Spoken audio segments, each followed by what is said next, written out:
Did you know that the average self-published book sells fewer than 100 copies in its lifetime? Now, I've ghosted over 35 books in my career, including multiple international bestsellers that have sold tens of thousands of copies. Over and over again, my authors get rave 5-star reviews while their competing titles get crickets. So what's the difference? One of my best writing tips to create content worthy of 5-star reviews coming right up. Welcome to the Entrepreneur's Wordsmith Show with Joshua Lisec. For those who want to expand their influence, establish permanent credibility, and fling open doors of opportunity, I help write, publish, and launch expert books that turn book readers into booked clients. I've ghostwritten, as I said, multiple international best-selling books. I'm Ohio's first and only certified ghostwriter, a TEDx speaker, and I'm the only ghostwriter on the planet to use writing analytics software to capture and authentically recreate an author voice. While you're here, check out my other videos, go ahead and subscribe and tap the bell. If you've always wanted to get a book deal, check out my upcoming videos about how to land an agent and write a slush pile proof industry standard book proposal. This way you'll be notified when they go live. On to my number one tip for writing compelling content. It pulls readers in. They literally cannot stop reading. And then all of a sudden they find that they're at the end of the book, and then they go and write you that 5-star review. That's what happens. My tip has to do with reporting versus portraying. Here's what I mean by this. In fiction, we have all seen in a novel where there's dialogue. One character says something to another, right? You are, as the novelist, portraying a conversation.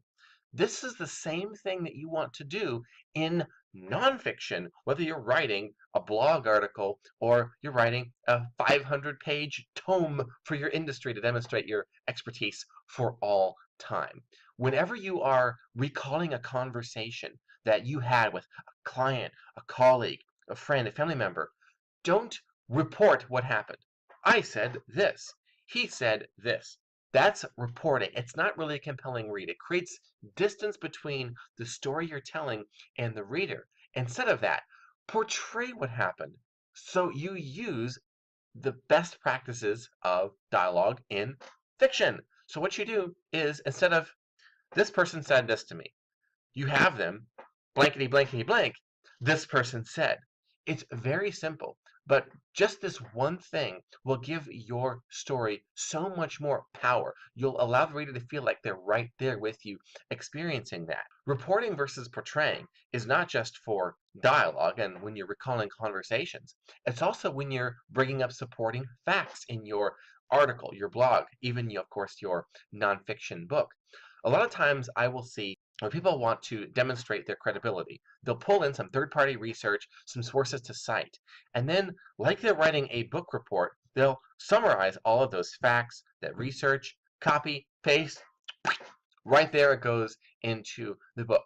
And it has a different sort of a feel from where you're telling a story or you're sharing your wisdom with the reader. It's like, okay, we're going to stop this book for a second with a sponsored message over here by this third-party source. You're reporting it. Instead, portray the information.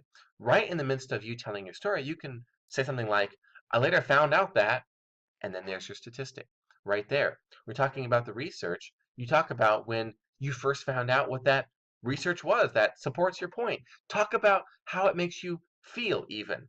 Don't just report the facts, portray it. This way, it becomes, again, a relationship between you and the reader, and you're not a journalist or reporter there telling them all these facts, but in fact you are portraying the information, you're portraying the argument. So go ahead, and when you're working on your manuscript, make sure that anytime you're telling a story, you're recalling a conversation, or even you're bringing up third-party information, you are portraying that versus reporting it. It'll create a distinct emotional connection between you and the reader, and that, of course, is what helps get you those numerous 5-star reviews. I hope you enjoyed these quick tips. Like I said, even nonfiction books need stories. So go ahead and tell me about your book in the comments below.